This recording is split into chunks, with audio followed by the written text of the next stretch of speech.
According to some exporters in the central region who spoke to Citi News, they are faced with challenges of having to market their product across the African continent. They, however, say such challenges are not experienced when dealing with the European market. They accuse buyers across the African continent of being dishonest, hence the challenge. They cited situations where buyers of their products have reneged in paying them. The situation, they say, is however different in Europe and elsewhere, as food and services are paid for once they meet the standards. They say institutional bottlenecks must be dealt with if the situation is to be resolved. They say the Bank of Ghana directive that all foreign currencies are converted into local currency within 24 hours and the challenge of having to pay for freight services in foreign currencies is worrying. Post-harvest losses, they say, is also hindering their output. Some exporters spoke to Citi News at a stakeholder engagement organized by the Ghana Export Promotion Authority in the region.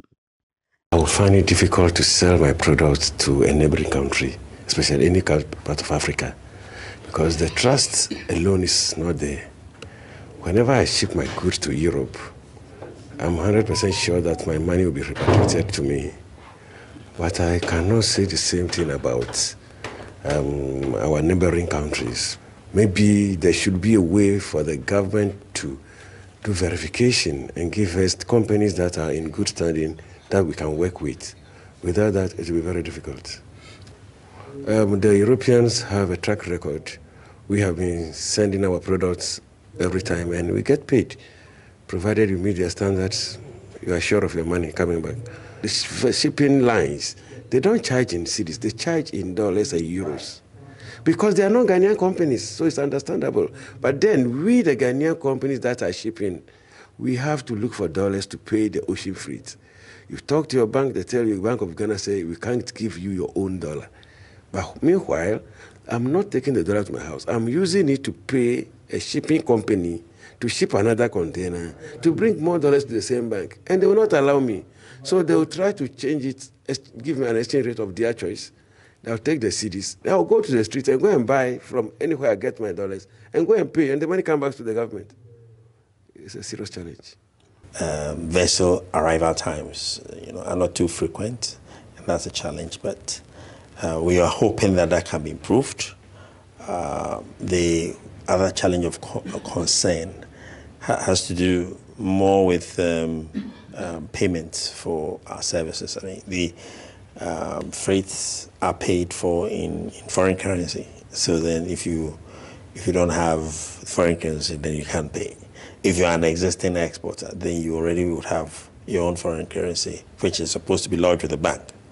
So where the Bank of Ghana says that, hey, within 48 hours, all your foreign currency should be converted to cedis, then that will be a challenge.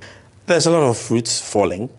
Post-harvest losses could be as high as 60%, 80%. The processor can't find fruits to process, and the farmer can't find a buyer for his fruits. And it is just because of what I call institutional bottlenecks. The Ghana Export Promotion Authority in the central region say they are looking at rolling out a 25.3 billion cedi target within the next 10 years to support exporters to surmount the named challenges. They are also optimistic that the coming in of the African Continental Free Trade Area Agreement will in the coming years streamline the activities of exporters within the continent. Regional Director for the Ghana Export Promotion Authority, Daniel Ijari, spoke to Citi News on the sidelines of the workshop. Ghana Export Promotion, as part of the National Export Development Strategy, we need to do about 25.3 billion in the next 10 years. If we can raise that 25.3 billion now, these are some of the ways we can do to raise that money. Work with the local exporters, look into their challenges. Some of them export to Germany, France, other countries. We also, after he said to stay, so we want also to have economies. Okay, you don't look at Europe market alone. Look at the Africa market, Burkina Faso, Niger, Mali, Senegal. It's all available. We can tap into that. That is where we are working together with the AFTA secretaries to help them to also identify a market opportunity in the African continent. This money that we are raising, 25.3 billion, it definitely, when this money comes to the system, it will help the dollar to stabilize. So it's not about Ghana Export Promotion is raising that money to export, but it's when the more export we do, the more revenue we get into that system. And it goes to the Bank of Ghana, you understand? So when we're able to raise that money, at least our dollar and CD will be a little bit good.